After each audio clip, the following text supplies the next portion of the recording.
got no, I think he still has a junior record. He ran Yeah. 138. Where are you guys based out of? And we're based in Miami, Florida. Oh, yeah. Oh, where do you train at? I'm in Pittsburg. Pittsburg? That's Yeah. what's up. What school you go to? Pitt State. How many years you got left? I'm a sophomore, so I got 2 years left. Oh, shoot. That's going to be my junior year next year. So. All right. I don't know why Graham can't join, but hopefully we can get him on in a little bit. But we'll go ahead and start, okay? All right, for sure. All right. So if y'all want to introduce yourself to get off the bat, just I know we just talked about for a little bit, just to formally introduce yourself. So say your name, where school you're from, you come from, and like your hometown, stuff like that. So you go for first, Nate. All right, so my name is Nathan Watson. Everybody just call me Nate. I'm from St. Louis, Missouri. Right now, I'm a sophomore at Pittsburg State University in Kansas, not Pittsburgh, Pennsylvania. And I'm a 400 runner, and I do the 4x4, a few 200s, and mainly the 400. Sweet. All right, go ahead, Tommy. Yeah, I'm Tommy. I train down in Miami, Florida. I don't run for a school, but I train for a track club, professional runners club. And yeah, I'm aiming forward to train for nationals right now. That's my main goal. Yeah. So, okay, I'm going to get off the bat here. And I'm going to tell you, Nate, this guy, Tommy, is extremely humble.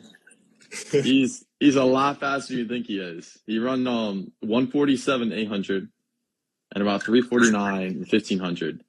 And I think 147 is probably a lot better than 1500. But either way, he's a dog, and he can kind of like, he's a wide range too. So he's good at the 400, and he's also, I mean, what was the you said you ran like a half marathon, right? Yeah, I don't know what I'd be doing. I ran 115. That's 5:45 mile pace.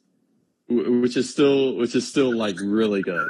Like, so he's got a big range. And then Tommy, Nate, he was just the Division II champion in the 400. Oh shit. So fire. Yeah. So he's really fast himself. But I watched the race, and it was really close. Like, it came down to the wire. So you wanna talk about those closing moments, the last like 10, 20 meters of that race, how that felt, Nate?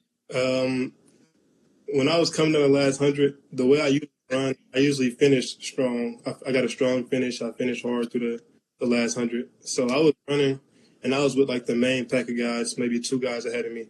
And with like 60, I said, I can beat these guys. Like, I'm moving fast enough where I can get in front of this guy.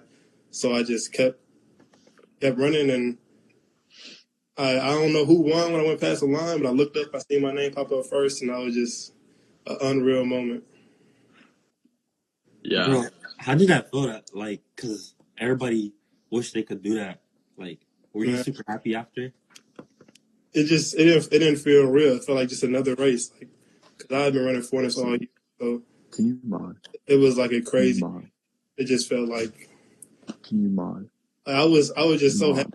I didn't even know what to do. Like, the day before, I said, if I win, I'm gonna do this. I'm gonna do this. When I won, I was in disbelief, and I was just happy. Did you go into like the season knowing that you won't be a national champ, or? Well, because last year I ran 47.2 last year. I didn't make those for the 400, and I was alternate for the relay. So I felt like I had a lot to prove this year. So indoor, I was number 2 in the nation this year, and then in finals I got tripped and I fell and I got last place. So I'm like, shoot, a lot of motivation. I was 8th place, and I was like, I'm not 8th place right now. I was number 2 in the nation all year. I wanted to win. So outdoor, I came in ranked. I was ranked like number 6, and I was feeling good all throughout the rounds, but I hadn't ran my fastest. Like, I ran 46.1. That's my PR. Yeah. On 45, but I knew when I got in the right race, in the right situation, it was just an unreal moment. And I always knew, like, I want to win this. I'm racing to win this. So when I got the opportunity, that's what I did. Bro, how do you my bad, I'm asking a lot of questions, but. No, you good, man. All right, so last year you said your fastest is 47, right? Yep.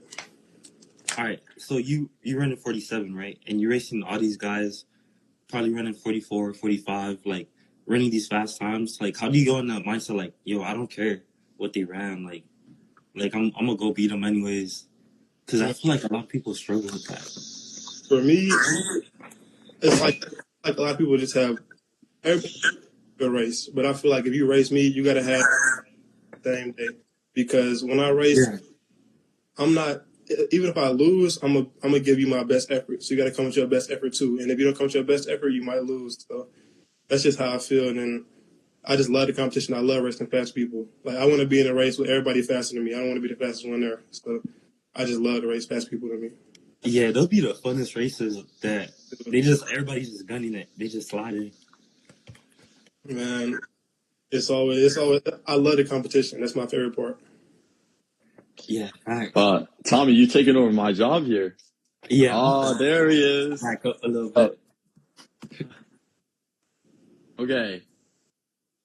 I have a feeling from where the video just started, it might be a connection thing. It might be your Wi-Fi, your internet connection, because it's a little, for me, it's a little like out and in, so that might be why. But all right. So this is Graham Myers.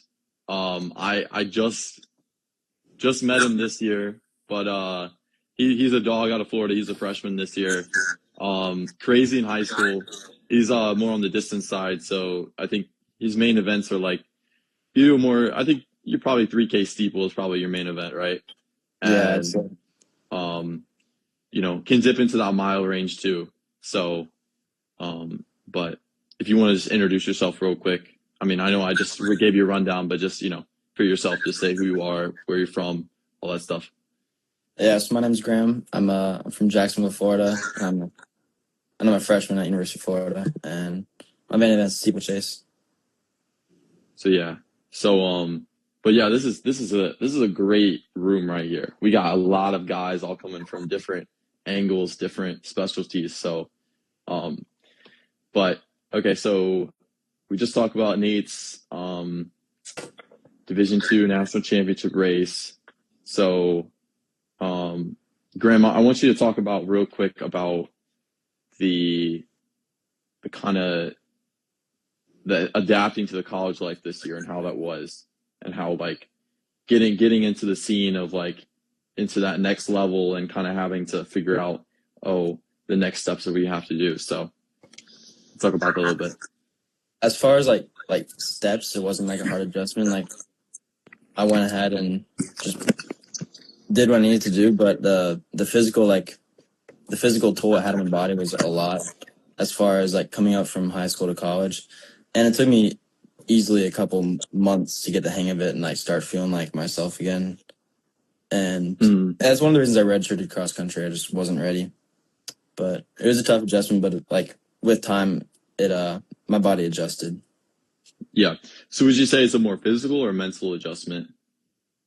I mean, for me, it's more physical, but for different people, it could vary. Yeah. What major are you going for? In finance. Finance, got you. What major are you in, Nate? Communications. Communications. And then, so Tommy, so you didn't go to college at all, right? Nah, I was in school for a little bit, but nah, I didn't really. What school did you go to for a little bit of time? I went to St. Thomas University. I got to run cross country, but I didn't really get the chance to run track. It was during COVID. Yeah. So, so the way that I hear the PR running club, it's y'all kind of taking more underrated guys out of high school and kind of it advanced them to the level that maybe they should have been, but didn't have grow to that potential in high school, right? Yeah, exactly. Kind of give them like a second chance. Yeah, pretty much. I mean, my group is weird because we have guys that run masters that are like 40. My coach is 46 and he's running the 800.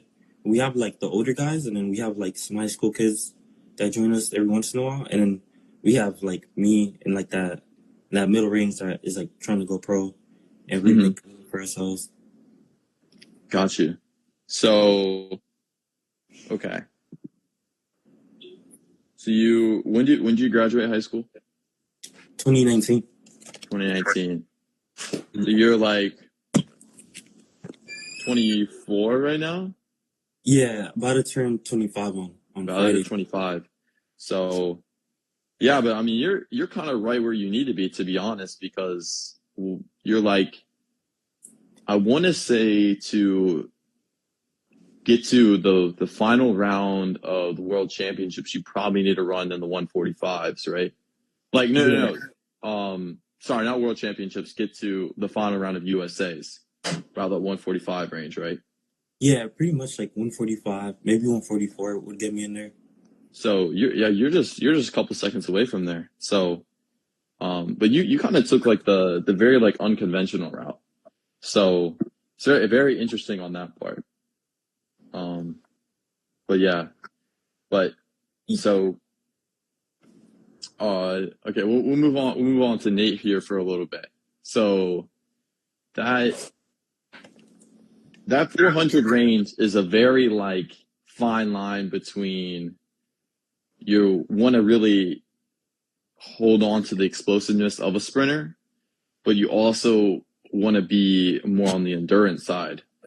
So how is your training so different than the other events that are close to your range?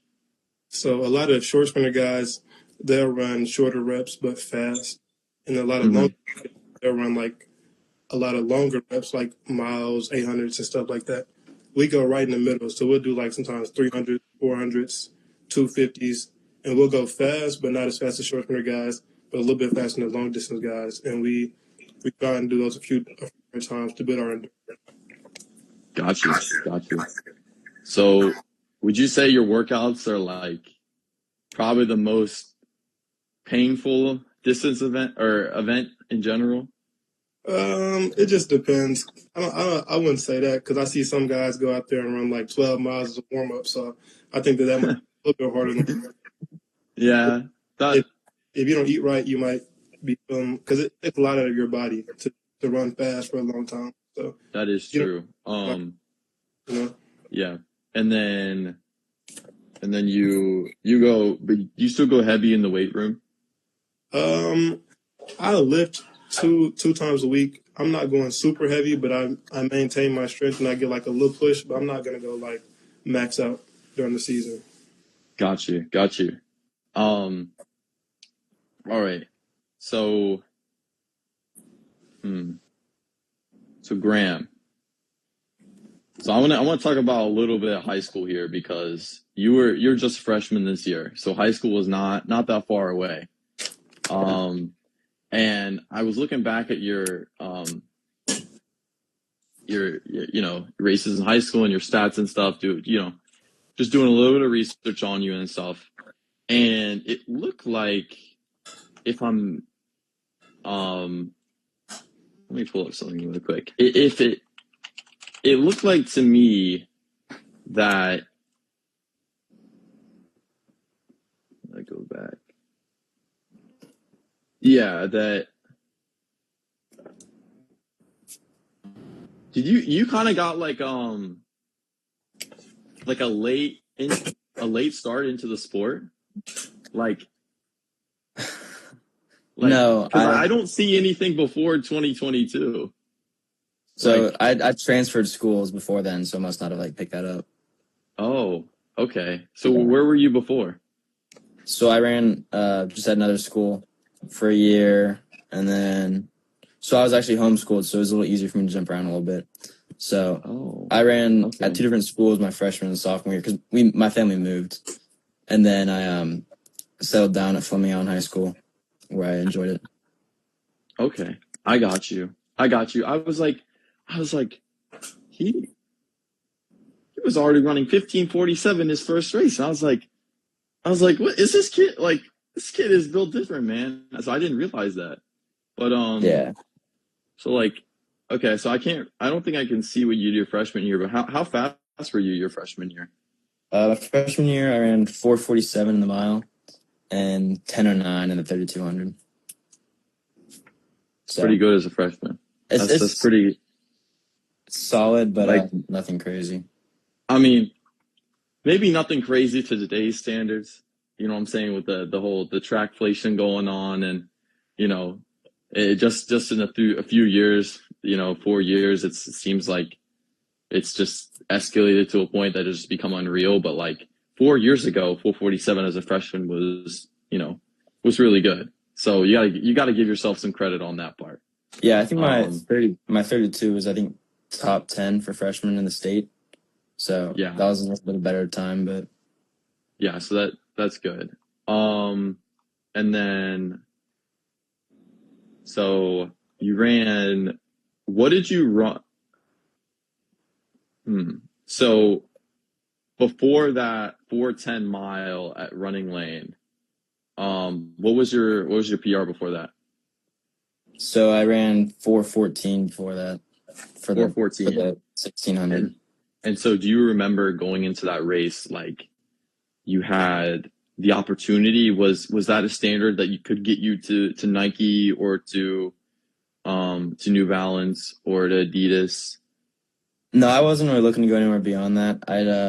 I just ran the 32 the night before, and like that was kind of like ran sub 9. That was like the goal for my trip to Running Lane. And so anything I did in the mile was just like a cherry on top. There wasn't really much pressure there. Got you. Yeah. So, but 4 seconds PR at already 4:14. You must have had a really good race. Like, yeah, it was. Everything came together that race, but also like my senior year, I got the flu mid-season, so that kind of took me out, and wasn't really able to PR since before that my junior year. So my PR was pretty old. I mean, any kind of like national caliber race like that, even if you didn't run a PR, still winning that's still a great accomplishment. So yeah, so I'll take my. It wasn't the race was pretty fast, but any race that you win, even if it's just a heat, like you got to give yourself a pat on the back for competing, and I was proud of that. Yeah. All right. So, okay. So I'm gonna do a little collective question here because I know I've been kind of separating each of y'all and I just wanted to go through y'all's backstory a little bit just because of there's been just so many accomplishments by all of y'all that it's hard to go unnoticed. Because Nate, you just did something crazy. Graham, you just did something crazy. Tommy, you've been doing something crazy, and it's all kind of been unique in your own aspect. So a little collective question here is that what was that like first moment where you realized you were like, I can really take this to the next level kind of thing, where like, I'm not just some average runner. I'm not just some average guy just trying to hang out with his friends on the track team or something like that. I want to take this to the next level. So just make it maybe 30 seconds to a minute, kind of say your thoughts and come back to you. But if you want to go first, Tommy. Yeah, I need to think about it a little bit. I don't know. It's just me. For me, I like setting goals and working hard, trying to. All right, like the one thing about running is you don't gotta depend on somebody else, to do like great things. The thing, I don't know like the exact moment, but it was probably my first time running like the 800. Like I saw yeah, I got you. Maybe come back to me because I don't know how. Okay, yeah, we can come back to you. That's fine. All right, Nate, let's hear it. So I feel like mine is pretty straight up. When I was a junior in high school, it was my first year running track. My coach, he just straight up told me, he said, you can go run track in college. And I didn't really know nothing about track. This is my first year ever. So he just told me I can go run track, and I just trusted him. And next thing I know, I had an offer, and I was running track in college. And I would say the second time was probably my first meet this year when I went out. I ran a 300. And last year I ran 35.6. I ran 33.6 as an opener.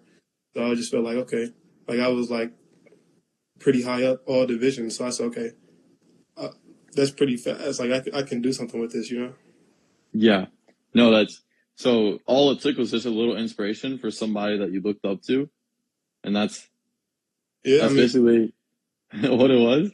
Yeah, I had fun running track. It was really fun to me, and he told me I can make something out of it, and I trusted him a lot. And he never led me in the wrong direction. So when he told me that, I trusted him. Next thing I know, it was right. That's solid. I mean, I mean, that just shows you how good of a coach he was, like of how that belief was just sparked right there. So, all right, Graham. For me, my dad ran in college, so it was kind of like something I always kind of knew I wanted to do. And then my sophomore year, I had a teammate who ended up committing to Florida to run. So like that was kind of the goal, was to go to Florida and run there. So I kind of had in the back of my mind that during the recruiting process that Florida was my number one. So it's in my sophomore year. Got you. So Nate, I didn't do that much research on your high school career, but what were your PRs in high school? So my first year, junior year, I ran 51.2 and 23.2. And then my senior year, I ran 49.3 and 22.7. Okay. So, okay. So, I mean, that makes sense. So, you could have gone, that's probably like borderline low Division I, right? If you wanted to, with the 49.3. Maybe.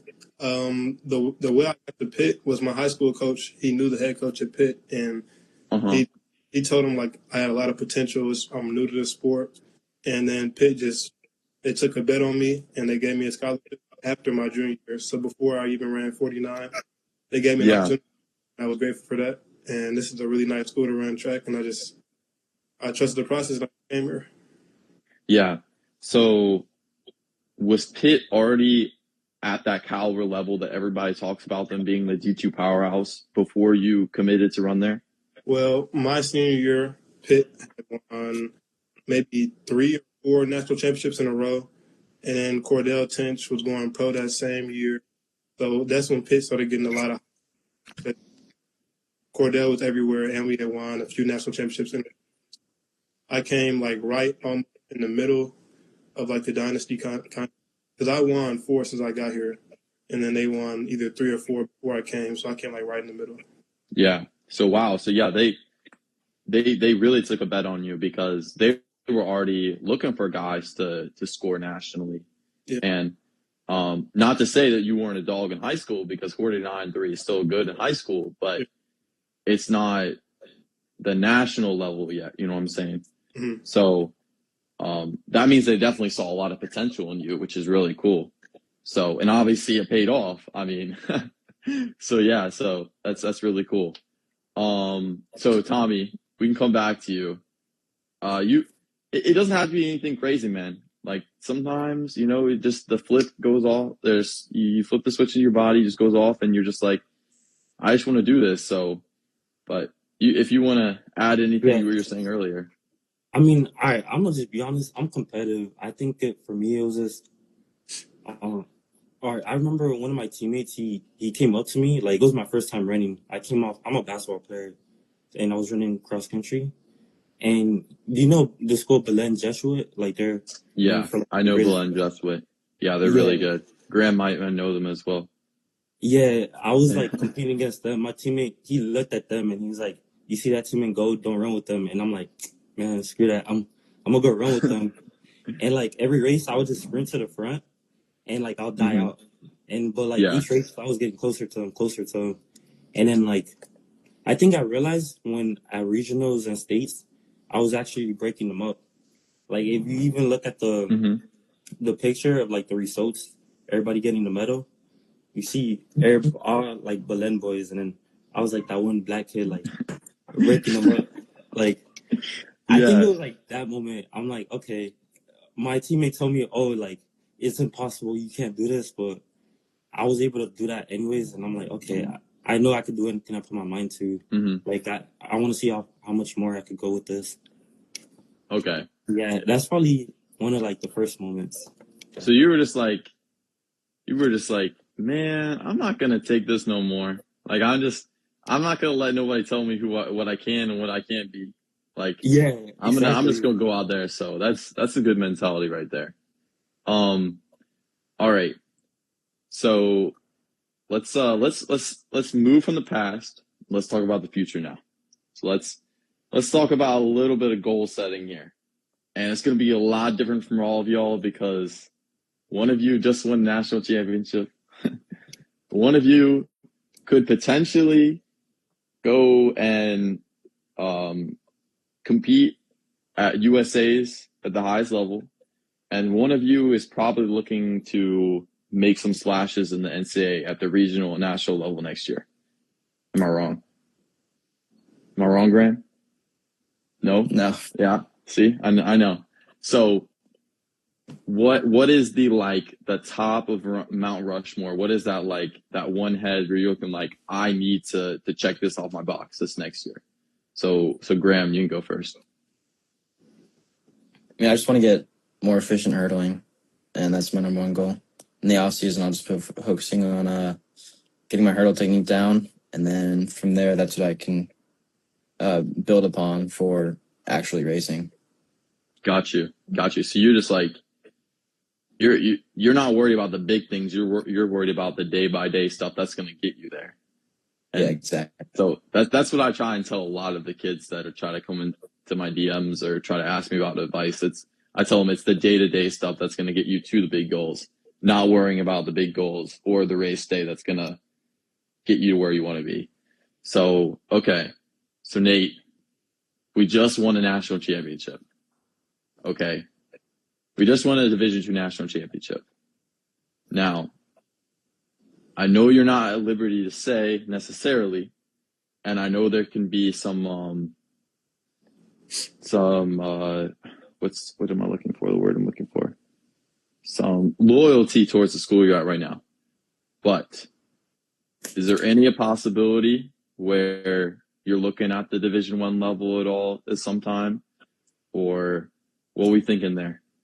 Well, I actually been getting this question a lot, and honestly, I don't got too much motivation to leave Pitt. Obviously, I can schools I can go to, but I enjoy being here at Pitt, and I'm getting a year. Mm-hmm. So you just want to keep rolling the Division II level. Yeah. You want to go. Is your goal back to back to back? Well, I got a few goals actually. So my goal right now is I'm planning on going to USA's in 50 days. Mm-hmm. So I want to be in a Team USA jersey. It don't matter which team it is. I just want to be in a USA jersey, and then after that, I got to defend my title now. I won the Hornets, so I got to defend that indoor and outdoor, Yes, and sir. the team as well. I'm trying to go back to back to back again, as long as I can do it. That's really cool. So, hey, we're gonna knock on wood, man, and we're gonna say again we should go on day-to-day thing. But I'm just thinking like you could really do some cool things this next year. And not just for an all-round kind of accomplishment aspect where you're going to USA's, you're winning Division II national championships, but you can also show that you don't have to be the best coming out of high school. You don't have to go D1, and you can still do these great and amazing things. And you can say the same thing about you, Tommy. And I want to also point that out. It's about your circumstance and like where you want to see where it's going. Don't think about the noise around you. Don't think about you should do this, you should do that. You're not good enough for this level, stuff like that. Just stick with what your heart says, what your plan is, what you think God has you on this earth for, and just go with that. So that's kind of a motive I'm getting from you. Am I wrong, Nate? No, I feel like you're completely right. Like the main thing I try and just tell people and that I try and live by is I just want to enjoy life. I don't care where I'm at, what I'm doing, as long as I wake up every day and I just have a good time. I don't mind waking up and I got a purpose. I enjoy that. So like right now I'm at Pitt. I can go D1, but it's no point. If I want to run track, I'm running track. I'm getting faster. Yeah, for sure. What's the motive to leave? I enjoy life every single day, and I'm to be here. So if it ain't broke, don't fix it. And I feel like this is just a start. This is my sophomore year. I'm gonna get faster, and I can get faster because there's a lot of stuff I can work on in my race. So I feel like as long as I'm having fun, that's gonna guide me. Just keep having fun with track and getting better at it. Yeah, no, I love that a lot. Okay, Tommy, I know you got some big goals this year. It seems like everything the last few years has been leading up to this summer, this moment. So Yeah. what is the plan? All right. So the plan is, all right. So high school, I got to run, like I made it to states and stuff, but in college, I didn't really get the chance to run nationals. The main goal this year is I want to make it to USA's, like give myself the opportunity to make it. And once I get there, I want to prove that like all the work that I've been putting in, like throughout the years, that it actually paid off. Because I ran high school and then like I just been training on my own. Like I had like no coach. Like I saved up money to go to Kenya. Like I was working in night shift jobs. Like I was really like going through it at one point. But like this year, I feel like everything is clicking because I have a really great coach, which I'm grateful for, and a mentor that's helping me with a lot of stuff to travel and stuff. So the main goal this year is I want to go out there at USA's and use everything that God gave me like this year and then also I want to build my brand too with like Run Fast podcast. Like I have a podcast like Run Fast podcast and just be put myself in a better position to get back to my community in South Florida and pretty much show kids like, yo, like if you don't quit, you'll eventually like you will reach your goal. It doesn't matter how if it doesn't come in like when if you just keep trying your best, eventually you're gonna be able to do whatever you put your mind to. Yeah, it's everything. One of the words you just said there was pretty much spot on. I mean, I think you're the exact example of when it doesn't work out, you keep going. You don't quit. You don't quit. When you have a dream of yours, you have a goal of yours, you always know there's going to be obstacles, hurdles in the way, barriers. There's going to be a bunch of things, and it's going to come, punch you in the stomach, uppercut you in the face. And no matter what anybody tells you, you don't stop. And I think really like you're there, you're this close. You're just there. Yes. And you can't stop, man. Like you got to push past it. And I'm really looking forward to see what you're going to do this year. So, it's going to be really cool. But, so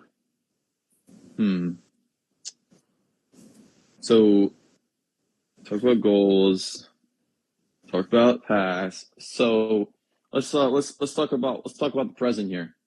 What is might be a little different for you, Nate, because I know that even long sprinters sometimes take more downtime away than distance runners. Is that correct? I guess it would just depend. Like during what does your summer usually look like? Well, usually I would take a month or two off, just relaxing, maybe playing basketball, just taking it easy. But right now, I'm training every day. I got to stay in shape for the end of July, so I'm training every day right now. So that's what I was thinking. I was on a normal, like if you weren't going to USA's, that's what I was thinking. Just a month or two off. So okay, let's so Nate, you're training every day. You're kind of in your prime season right now, where you're trying to like make sure everything's on all cylinders. You're good to go. So what is a normal day of training for you? I know it varies. I know you do some certain things all days, kind of like every single athlete, but let's just pick out the random day in the week and then just walk me through it. Okay, so most of my days are pretty similar. I wake up and I just take it easy, get some breakfast. I'll get lunch, just maybe watch some YouTube, just chill. I might go do a few stretches depending on what I got to practice. Around 3, I'll go to the track, and yesterday I had a workout. So yesterday I did some speed assists, some 120s, some 150s. Today it's a little bit of a lighter day. I'm going to do just some strides, some hurdle walks, and then tomorrow I'll be back with plyos, and then the day after that I'll be back. And so it's usually just the same day, just relaxing and then just practicing around 3. And I'll lift I lifted yesterday, and I lift on Friday. Got you. All right, Graham. Let's put you in prime season. So let's do 2 weeks before SECs. Let's pick a workout day. 2 weeks before SECs. What are we doing? 2 weeks before SECs, we had a night workout. So it was a Friday night, and honestly, I don't think we had much in the day. Like, school was out, so we're just chilling and waiting for practice. Might have like a weights in the afternoon, but I don't think we did. 2 weeks out. Honestly, the big purpose of that day is just the big workout. And what we had was just a little bit of like threshold, and then as like a primer. And I had a hard 1200, just to like get the body kind of not like a race, but in a little bit of lactic and pushing through it. Mm-hmm. So the workout was 1200, and I was supposed to go around 307. So in spikes, no watch, just off a feel. And I think I hit 308 because I went out a little slow. But that was just a Friday night workout under the lights, kind of just preparing for what a race would feel like. That's still pretty fast. I mean, 307, 308 in a workout rep. That's still pretty flying. So were you lactic at all after that rep? Yeah, I mean, I was pretty lactic. I went out too slow, which made it a little hard I had to close fast. Mm-hmm. But it felt how it should, though. It was comfortable but hard. So I felt it gave me some confidence for SECs. Yeah. So I'm gonna come back to you in a second. We're talking about SECs, but Tommy, are you working as well? Yes, I train kids, and then I do a couple other stuff. But okay, so you're like a coach. Yeah, I do one-on-one training. Okay, so let's take you prime season. So let's do 2 weeks before the race at UNF. Let's walk through that kind of day. All right. Oh, like the 2 weeks before? Like 2 weeks before let's just pick a workout day, and you want to walk me through that day. Usually, all right, I'll wake up, I'll elevate my legs, and like I'll use like my boots and stuff, like make sure I'm recovered. And in the afternoon, I usually train some kids, and then I do my workout. And usually we'll do, if it's let's say like on a Monday, we'll do like a mile build-up or a medium run and some strides after, maybe like 120s. I notice usually 120s the week of a race really helps me to like get going before I run an 8. But a good workout we usually do that I love to do that's really fun is we'll do a 400 coming through like 49.50. We'll take a minute, and then we'll do like 6 200s at like 25, 26. And I feel like that really helps me like lock in like the week of the race. Mm-hmm. Like getting used to like a aggressive, like something faster than 800 pace, and then I'm trying to sustain that pace. But it usually varies on what we need to work on for the race, what my coach writes, like the type of workout. Yeah. Okay. So it doesn't sound like you're doing anything too like crazy. Like what was your craziest workout the last season? Craziest?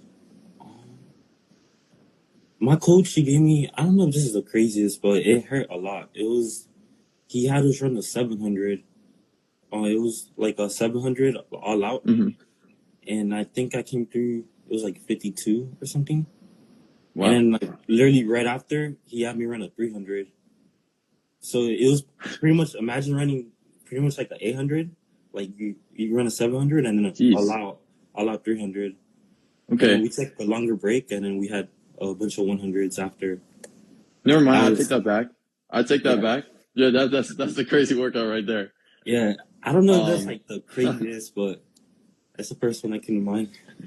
That's pretty crazy. So okay, Graham, SECs. So, 10th place, right? I believe 10th place. Were there two different sections at SECs? Yeah, there was 2 sections. Were you in the fast or slow section? I was in the fast section. The fast section. Okay. Did anybody score out of the slow section? Yeah, one guy scored. Okay. So, and where did he place? Do you remember that? I know I'm being specific here, but I think he was the 8th place. 8th place. Okay. So if he didn't score, you would 9th out of the fast section, right? Yeah. Okay. So you kind of knew going into the race that the opportunity of scoring at SECs was possible, right?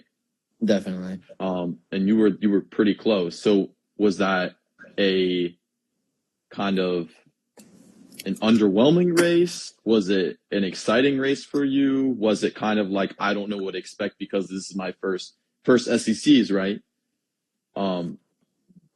So how are we feeling about that result? I mean, there's some mixed feelings about the result. Like, so I actually fell twice in the race. Wow. And I still finished 1 place above my seating. Mm-hmm. So that's like, and I also am proud that I competed like tooth and nails to the very end of the line. And so, but obviously I would have liked to have a better result on paper, like time, place, and would have had originals appearance as well. But I mean, it is what it is. And I'm glad that I'm proud of how I like raced in it, and fought. So that's why it's mixed emotions, but it wasn't a bad race given what happened. Got you. So do you fall of your own fault, or did somebody trip you, or? Yeah, it was my fault. On one of the barriers in like the 4th flat, my leg just didn't get high enough and hit the ground. But I fought back, and I was actually with 150 to go. I was in 8th place, and I was about to kick past 7th and possibly 6th as well. And then I hit the bit. I fell on the very last water jump and got passed again. Yeah. So a steeple is a hard event. That's a hard event. You have to have, man. You might have to have every single kind of, like, I don't even know how to really describe this, but you kind of have to have the speed of an 800 guy to close. You have to have the endurance of obviously a long distance guy, but you also have to have the technique of a hurdler. And it's just such like a mishmash kind of like event where if you're not toned on any one of those specific things, it's like you're not gonna be there. So it's like during your workouts and your practices, I mean, you must be your coach must throw you like through the ringer of just all these different weird things, and you're like, why am I doing this, coach? And he's probably like, well, this is how you signed up for steeple. This is what you're supposed to be doing. So. How do you even train for steeple? What type of workouts do you do for that? I only took hurdles in a workout twice during the season. Most of my training was just after my doubles, I would go out and I would do drills, and I would take like just down and back over hurdles, taking like a little bit of rest. I was really just tracking like the total amount of times that I went over hurdles. It's supposed to be like a couple thousand by the end of the season.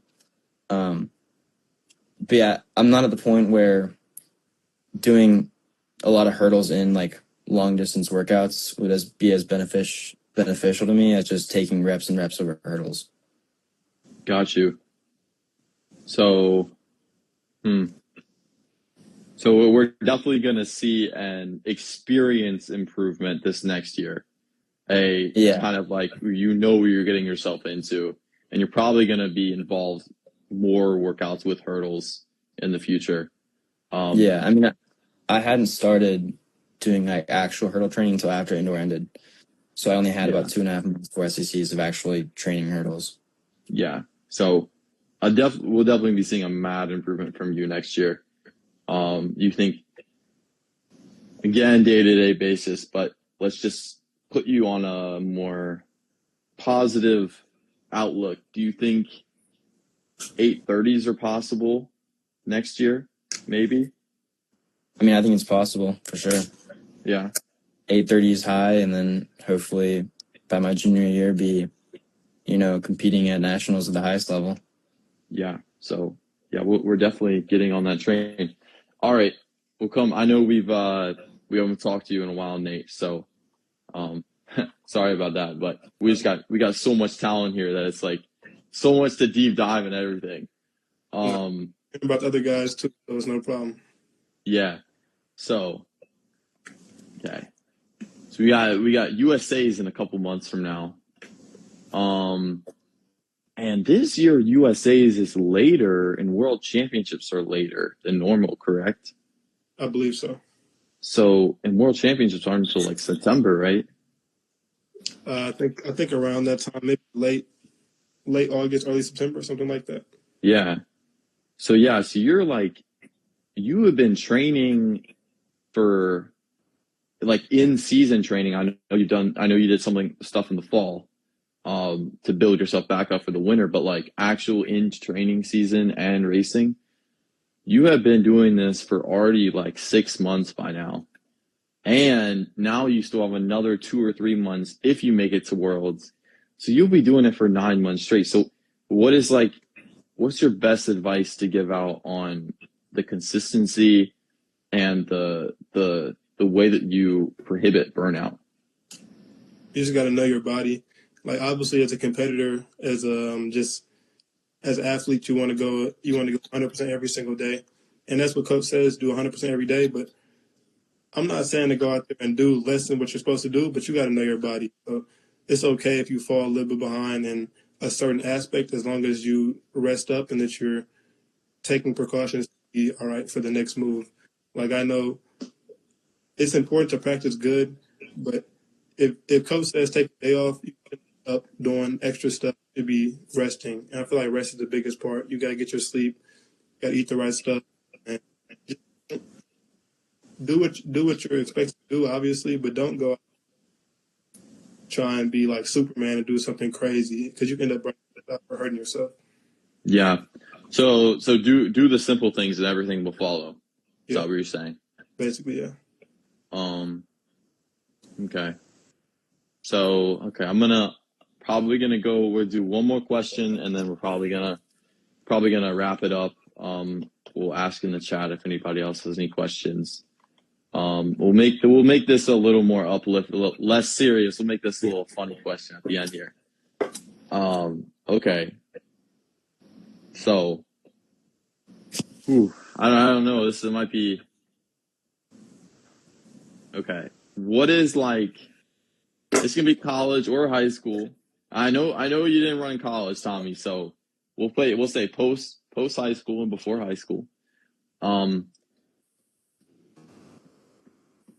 What is the most like embarrassing thing like during your season that you kind of got some backlash from your coach about it? And you can think of it. We'll take about like 30 seconds to think about this and really try to like really think about what the event was. But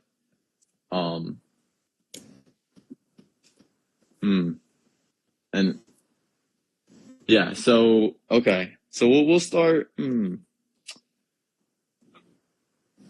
start with you, Graham. We'll start with you. Yeah. I've got a good one for this last season. Okay. So my steeple debut, which is our home meet, actually, and there were like 5 people in the race. My coach was in California with some of our national caliber women at one of the meets at Stanford or one of those meets. And I went out there and I went out way too fast. I started running 68s and I was holding them for like about a K, which is about 8:30 pace. Yeah, and I was out there all alone and I died so badly that I didn't even finish the race. Dang. I started running like my slowest lap was about 86 before I just dropped out. Okay. And I got so much back backlash from my coach about how stupid that was and how if I ever do that again, it's over. So You got an 86. 86. 86 was my 7th lap. That's crazy. What is I had about I I can't had at imagine. least a 100-meter lead on the second place guy, and I got walked down by the entire field pretty much. Oh my gosh. I can't imagine what that conversation was with your coach after that. He was very unhappy about it. All right, Tommy, you're up next. Yeah, this one's kind of embarrassing, but there was one race that I was supposed to do last year, and I ate some Chipotle. Like I went to Chipotle, and I went to go race, and I was warming up and stuff, and I already kind of got to the race a little late, and I want to warm up, and I'm like, damn, my stomach hurting. So I kept having to go to like the bathroom every 5 seconds, and then my coach is like, come on, hurry up, like, yo, we about to run, like, you about to run soon, and I'm like, all right, I'm gonna just go to the bathroom like one more time, and like I went to the bathroom, and when I came out, I pretty much like missed my race because there was some guy. It was a 150 guy that was supposed to race, and my PR was 151. So I was getting ready to like race him because that was gonna be it was gonna be a good chance to PR, and I missed my race because I ate some Chipotle. Wow. Chipotle cost you your race, man. Unfortunate, bro. There you have it, man. There you have it. Never eat Chipotle before your race. It's bad luck. Bad luck. Sorry, Chipotle. I just ruined my ever chances of sponsorship with Chipotle right there. All right, Nate. To close it out, most embarrassing thing that's happened to you. So I actually kind of got almost two stories. The first one is like the most embarrassing. The second one is the most backlash. I would say the most is we ran a 60. I'm not really like a short sprint guy, and I just got out the blocks. First of all, I had a good block start. Somebody false started. And the second time, I got out and I looked up. Everybody was in front of me. I started jogging and I ran like a 7. And then everybody still talking about it to this day. People said 760. So. And then I would say the most backlash I got was probably at Arkansas. We had a 4x4, and I run anchors, so I got out. I got the stick in first, but the guy behind me, he was a good 800 runner. I'm talking about like 145. So I said, I'm gonna try and I don't know what I was thinking. I just wanted to like just run in front of me, but he had the same plan as me. The first 200 in like 23 seconds, like 24 almost. And then we just started running fast, second 200. But a guy in front of me and almost hit me, and I had to like go around 3 people and run as fast as hard as a photo finish the line. And we won, but my coach was not happy. He was. If I didn't win that, it was because I was in first and I just ran so slow, almost got tripped. So I made it a little bit too exciting, but we got the win. So he didn't say too much. Look like never do that again. Like just get out. Yeah, I think we've all had that experience. It's like, I mean, the thing is like you don't know till you don't know. You know what I'm saying? Like we all have this fear of failure in a way. We're afraid to try new things, but like you don't know how it's gonna work out until after the fact, which can be a little like it can be a little scary sometimes, but like it's not a bad thing to try new things. It's a bad thing to repeat what didn't work over again. Yeah. So, I felt in a situation where I'm trying to outkick All-American D1 800 runner, and I luckily got by him. Yeah. No, because you're it's crazy how in a 4x4, especially at like the highest caliber level, you're racing against 200 guys, 400 guys, 800 guys. Sometimes I see they throw 1,500 guys in there because some 1,500 guys have some raw speed as well. So, but yeah. So, I think for my questions on that part, that'll probably wrap up things. If anybody in chat right now has any questions they want to ask or not, you can say that in the next minute. But for the most part, yeah. So I want to just say thank you for everyone here getting on, and really appreciate y'all taking the opportunity and time out of your day to come here and talk about things. I just trying to like really start some new, just on an informational standpoint, where I really want to get the message out to a lot of high school kids that it's okay to ask for help, and it's okay to, you know, take time to really progress through their journey. And, you know, it's like a lot of these things that we have figured out for our experience, we didn't just know right off the bat. You know, we had to figure it out on our own, and it took time, and, you know, it took a lot of like guessing what would work and what wouldn't work in workouts and races and anything you're doing. And so I'm just trying to like take that information and really just give back to high school kids and help them out and stuff. So that's what I'm trying to do. So, but I really appreciate y'all coming on and sharing your thoughts and inspirations and goals and your passions, all that stuff. It's a lot of the hard work y'all do goes unnoticed to a lot of people, and I just want to say that it doesn't go unnoticed to me, and I see what y'all are doing day by day. Obviously, I'm not there, but like I can relate to the aspect, and I know y'all, that all of y'all on this call work really hard. So just want to throw that out there. I appreciate it. Yeah. Appreciate you for having us. Yeah. Yep. And anything, you know, all the goals we talked about, like I'm really looking forward to seeing y'all race and seeing y'all do what this next year and beyond that, and just keep on progressing and, you know, get there. So, but anyways, I don't see questions in the chat, so I guess we can call it there. So thank y'all one more time, and hope y'all have a great rest of your day. Yes, sir. Thank you. It was a great Thank opportunity. Yeah. All right. Peace, y'all. Peace.